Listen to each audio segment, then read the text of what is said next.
Pathmonk is the intelligent tool for website lead generation. With increasing online competition, over 98% of website visitors don't convert. The ability to successfully show your value proposition and support visitors in their buying journey separates you from the competition online. Pathmonk qualifies and converts leads on your website by figuring out where they are in the buying journey and influencing them in key decision moments with relevant micro experiences like case studies, intro videos, and much more. Stay relevant to your visitors and increase conversions by 50%. Add Pathmonk to your website in seconds. Let the AI do all the work and get access to 50% more qualified leads while you keep doing marketing and sales as usual. Check us on pathmonk.com. Welcome to today's episode. Let's talk about Bryan and optimized marketing. Let's go warm welcome. How you doing today, Bryan? I'm doing wonderful, Ernesto. Thanks for having me. It's great to have you on. And well, let's give our listeners why they're tuning in. Let's talk about optimized marketing. So in your own words, Bryan, can you tell us a little bit more? Sure. Our agency specializes in marketing for franchise networks and dealer networks. So all local service businesses spread out across generally North America, although we have done some overseas. And what we do that's really unique is we take expensive specialized technology like CRO and split test and so over 2,000 A/B split tests on these websites, and we make that tech available to them for about 1/5 the normal cost. And the reason we can do that is because we spread that cost across the entire network so that business in Seattle can learn from one in Miami, and some of the creative and things that we can develop for one or the other now allow us to spread that out over dozens of players instead of just one. So we can kind of give them the best of both worlds, which is low cost and services they couldn't get anywhere else. Oh, that's great. Great to hear. And so that way our listeners could get a good understanding of your company then. So what would you say is a key problem that you solve then for clients? Lead generation. We get these businesses more leads for the same budget. So without spending any more money, we analyze their funnel and figure out, is it a split testing issue on the landing page? We can increase conversions. Is it media buying where they're not doing that efficiently? Where is it follow-up? And we actually do a lot of work on scheduling appointments and things like that because local service businesses think, plumbers and roofers and water treatment and things like that. It's all about in-home and getting people scheduled appointments. We help them do that with text and email and so on. So wherever the opportunities are, we figure out how to get them more with what they're already spending. Definitely. And as far as a vertical segment, then do you guys mainly focus on plumbers, roofers, or is there another segment vertical that you guys like to focus on? So anything that is a service business. So we have managed service providers. So it's like IT companies. We have, roofers, we have dry cleaners, usually like big multi-location dry cleaners, not sort of the small mom and pop ones. But anything that is generating a lead instead of an e-commerce, in particular in a local area. So if you're trying to run a lead for maybe a national brand, if it's a national brand but has local stores, we would still help with that. But if it's just sort of one big one, we generally don't work on those. So it's local businesses generating leads in service industries. Does that make sense? Yep, it definitely does. And so then how would somebody typically get in contact with you? What would you say is a top client acquisition channel for you guys? The irony of it is we find that a lot of people don't know to look for service like ours, right? Like they don't know, oh, I need to go get CRO or I need to go get split testing done, or I need to do funnel optimization. They're looking for basic things like websites or paid media or Google Ads experts and so on. And so what we found is face to face. So trade shows and things like that are one of the best ways for us to reach our clients because they're just not often looking for, they don't know what they don't know. And so we got to get in touch with them and meet up with them to help them understand what we can do to offer, better results for them. Definitely would agree with that. So, and I am here on your website. For our listeners, you could check them out at optimized-marketing.com. What role does the website play for your client acquisition, Bryan? Well, for most people, it's crucial. It doesn't matter what kind of marketing we're doing. So we might be optimizing a television campaign, splitting that between CTV or OTT and linear television. But if it's working well, we will see an increase in website traffic, an increase in branded searches, those types of things. And so understanding, like you guys talk about at Pathmonk, where are they in their journey? Is this somebody that's brand new to the brand? Is this somebody that's been there before? How do we interact with them? What do we show them? What actions do we want them to take? all of that is crucial, because if you can get the website dialed in, every single dollar you spend to send traffic there is going to be that much more valuable. And so, if you're doing that better than your competitors, that just means you can spend more in advertising, and it's a snowball effect. You just keep getting better and better. Definitely, totally would agree with you. That's kind of what we do here at Pathmonk. So, but let's talk about some AI efforts. What are you guys looking into doing in 2024 as far as AI? Do you guys see it as something, that a tool that you guys would recommend, that you guys would use? Yes. If you're not using AI, you will probably not be in business within a short amount of time. um, I did a keynote speech in Chicago last year about artificial intelligence to a group of marketers. And one of the things that became really interesting was how little people were using it, and trying to make arguments that it's not going to replace marketers. The reality is there's almost nothing we can do as marketers that AI can't already do or won't be able to do in the very near future. And I'll give you an example. One of the partners that we work with, he's built out some proprietary technology for A/B split testing. And so this isn't public, it's just something he uses in his own agency.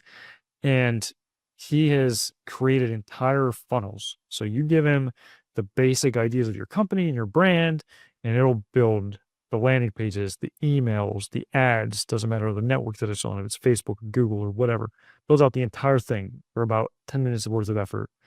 And its success rate is 100%. He has never fed this system into his AI, and it has not beat the best control that humans have ever developed.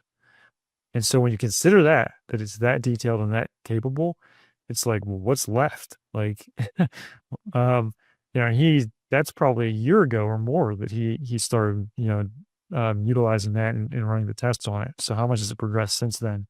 So, our goal as an agency is to at least double our output without adding any new team members. So double our revenue and double our service offerings without increasing prices. And if you're not looking at that level, I think, of growth in the agency world and the marketing world, then people who are going to, really take over. I would agree totally, and thanks for that input there. But let's switch gears a little bit, Brian, and talk about you as a leader. Like you mentioned, you given some keynotes, and you have a book already. But what are some key tasks you focus on your day-to-day work? So from my position where I'm at this point, I focus on two main things. So one is culture. I want to make sure we have a phenomenal culture where people can succeed and do well. What does that mean? Like, it's somewhat just me getting out of the way to let people do well. And so we use a few tools to maintain and watch what that is. Tiny Pulse, I think, is a really good one, where we ask them anonymously every 2 weeks questions about how happy they are at work and things like that. It's completely managed by this third party. I have nothing to do with them. I just like what they do. A really great book by Marcus Buckingham called First Break All the Rules, has what he calls 12 question surveys in it, based on 20 years of research, 80,000 interviews, 20,000 managers. I mean, very well done. Uh, will predict for you profitability and retention of your team if you use these 12 questions. So we use that, and it's things like, does my opinion at work seem to count? To gauge, are people engaged? Are they interested in what they're doing? And since we have a completely 100% remote team across, I think we're in 6 countries right now, knowing these things and being on top of them is way more important than face to face, right? So when I see somebody every morning, you can kind of judge, okay, they're in a bad mood today, had a rough night last night, whatever.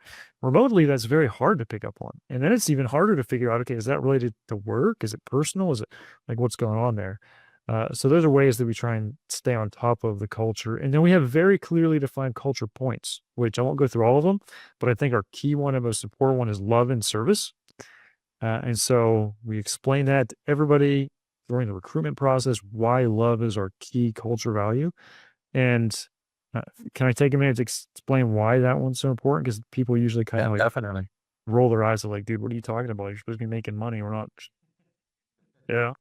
Like the nurture, right? I haven't heard that in an interview, so it would be interesting to get your point on that. Definitely.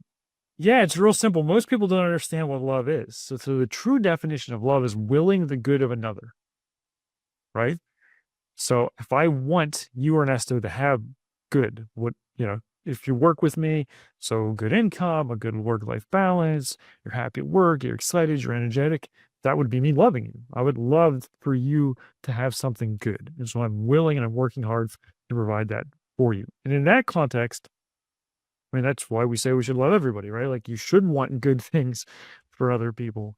And so when you take it from that perspective, if you're a leader and that isn't your goal, if that isn't your driving force, I'm sorry, you probably shouldn't be a leader, right? And so breaking that down and explaining to the whole team and making sure people buy into that, I think is huge, particularly again with remote work where you're not seeing people, but they need to know somebody cares about them.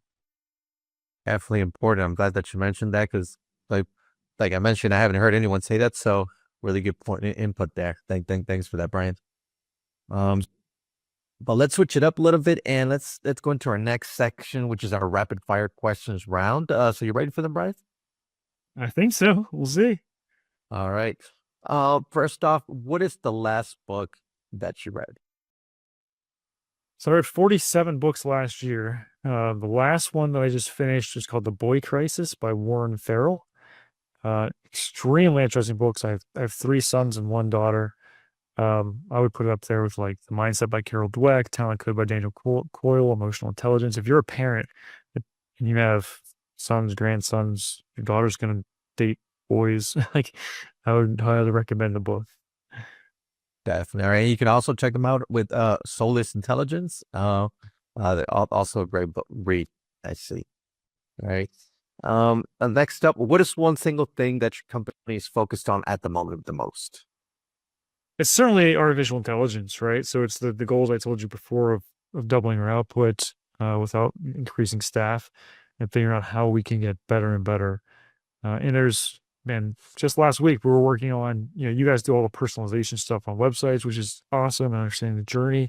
Well, taking it one step further, we're working on ways that could be a personalized video that once somebody fills out a lead form, it says, Ernesto by name, and it talks about, what you're interested in. And it's, looks like it's an individual, a person communicating with you and sending you this quick video to say, hey, thanks, appreciate you reaching out. Let's get an appointment scheduled. When it's really an AI generated version of a person, right? It's their voice, it's their image, it looks completely real, but it's all AI generated at scale. So that's just one example of dozens of things we're working on to try and keep just delivering more for our clients. Definitely. That's great to hear. Now, if there would be no boundaries in technology, what would be that one thing that you want to have fixed for your role as a marketer today? Yeah, it's interesting because I don't know what boundaries there are. That's like, it's an interesting question because almost anything you can imagine, you can figure out a way either now or in the short future for AI to do it. So like that whole concept of one-to-one personalized video, I mean, that's been around for a little bit. I mean, that's powerfully possible. What you guys are doing with AI, with understanding the journey and how people are interacting and where they are, what information they need at that given point, like that AI driven stuff, like 10 years ago or something, none of these things were even conceivable, right? So I don't know that there's anything that we aren't working on that's like, man, I wish that would be there. Maybe it's something super creepy, like understanding their emotions by watching their video camera when they're interacting with your website. Like, I feel like that would be too far, but we're kind of at that level. Like, once you get down the path that we already have, that's the only next step that I'm seeing in getting better at marketing. Definitely. I mean, it'd be like you mentioned, right? A little bit scary, but a lot more information would be coming in and definitely could tackle that. I think about that. Kind of TikTok's already doing that. With their out, yeah, yeah. You think about how TikTok's algorithms work and how they see what you react to and they know what's in your background and so on. They're essentially showing the information based on not just, hey, I clicked on it like a Facebook would be doing, but like they're watching your interactions. So, I mean, that's already out there and clearly it's popular. A real chill. Yep, definitely. All right. Now, if there was one repetitive task that you could automate, what would that be? For me, probably it's probably accounting stuff. So just reviewing bills and things like that. So I don't do much in the day to day in any of my businesses, but there is still a level of accounting that you got to be on top of. So that's probably it. It's hard to hand that over. All right. Yeah. I don't deal with that. So I'm sure, you being the leader there, that's something that you got to deal with. The last thing you probably want to deal with. Instead of focus everything on marketing, that would be the best option. Yep. And lastly, Bryan, you do have a lot of experience already, but what is one piece of advice that you would give yourself if you were to restart your journey as a marketer today?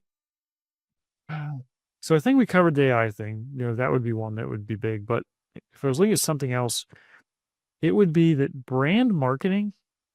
So us in the CRO world kind of always see that sort of dismissive and pushed to the side. And I certainly have been that way for a long time. But the reality is brand marketing actually can work, and it can work extremely well. The problem is very, very few people understand it, and it's extremely hard to work well. And so if you look at the companies that have made it successful, it's 1 in 1,000 that try and run, brand type advertising. So I think do it well, but the ones that do, they dominate way better than just focusing on CRO and things like that. So I wish I would have understood that better, because I think for a long time I've just said, it's all about lead gen. It's all about, just the value proposition and so on. And certainly those things are crucial. I'm not just, negating any of those, but there is an aspect of, if you understand how to build a brand and have the money and things behind it, you can't do that just from optimization. That's a different animal. Does that make sense? Yep, that definitely does. Definitely does. But thanks for that input there for our listeners. Well, Bryan, thanks a lot for being on the show with us today. I do want to give you the last word. If someone forgets everything about the interview today, what is that one thing they should remember about optimized marketing?